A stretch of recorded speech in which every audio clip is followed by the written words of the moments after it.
No niin, morjes taas. Tänään pitäisi tämmöiseen vanhaan partneri 510 sahaa niin ottaa irti tämä vetopyörä täältä ja kytkin rumpu. Ja tämähän on semmonen, että kun tämä kiristysmutteri, niin jos sä haluat tämän kiinni, sitä on väännettävä niin kuin auki. Ja jos haluat sen auki, on väännettävä niin kuin kiinni päin. Siis jos kuvitellaan, että kyseessä on normaali mutteri, koska tämähän on vääränkätinen kierre tässä. Mä nyt näytän kuinka mä sen avaan. En sano, että se on ainut oikea, mutta ainakin se aukeaa. Elikkä ensin otetaan tämä suojakuori tästä pois. Noin. Sen jälkeen mä avaan tuon tulpan. Otetaan siis kokonaan tulppa pois.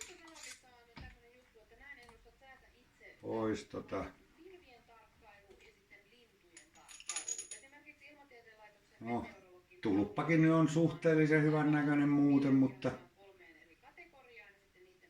kyllähän sen periaatteessa vaihtaa pois senkin samalla. No niin, sitten jatketaan. Elikkä nythän mun pitää saada lukittua tämä kone täältä, että mä pystyn vääntämään tämän auki, tämän mutterin. Mä teen sen tällä lailla. Mä käytän pientä lenkkiä sen takia, että teräväreunasta ei viitti käyttää, ettei se riko täällä mitään. Nyt oli itse asiassa väärän kokoinen lenkki. Tätä mun piti käyttää. Se on aika pyöreä reunainen tämmönen lenkin varsi. Tunnen sen tuonne. Ja sitten haetaan se kiristys kohilleen. Näin. Nyt se lenkki avain siellä pitää sen koneen paikallaan. Ja sitten lähdetään aukaisemaan tätä. Elikkä. Ja tässähän se tapahtuu 19 millisellä, koska tuo on 19 milliä tuo avain. Tukeva ote kahvasta. Ja väännetään, siis pitää muistaa, että väännetään niin kuin normaali mutteria kiinni päin.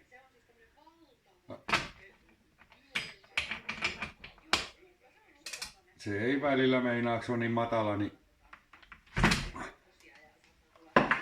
noin tuollaisella kohtuu nopea hakatahan sitä ei kannata, että ihan tasainen vääntö.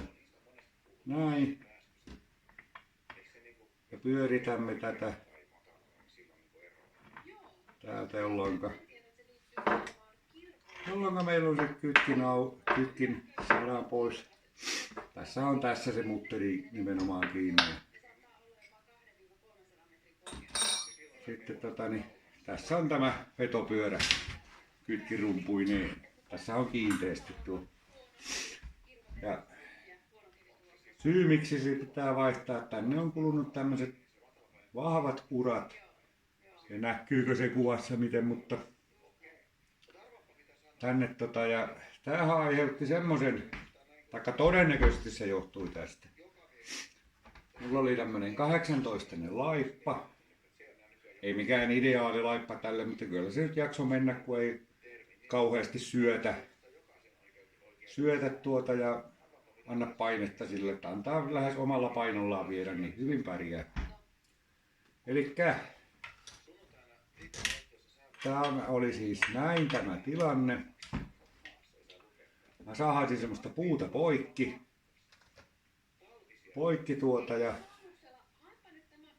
siinä ilmeisesti pääsi käymään niin, että kun tämä laippa pikkusen, oliko nää sitten löysällä vai mikä syy, pääsi niin kuin tähän sahaan nähen kääntymään näin. Ja tässä nämä urat kun on, niin ketju ei päässyt yhtään elämään mukana. jolloin se joutui jumiin. Ja tässähän siis näin, että se, jos korostetusti laippa kääntyi näin ja ketju on tämmöisessä kulmassa, niin se hakkas sen tuonne niin jumiin. Mä luulin ensin, että saha leikkasi kiinni. Ja sitten mä katoin, niin huomasin, niin se oli, kuten näkyy, niin tuolleen se halakas sen.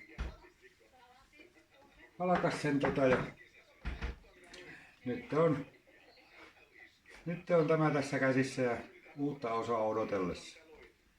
Ensi kerralla sitten katsotaan sen paikalleen laitto ja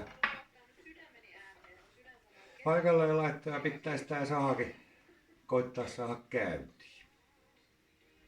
käyntiin. Että siihen sitten ensi kerralla.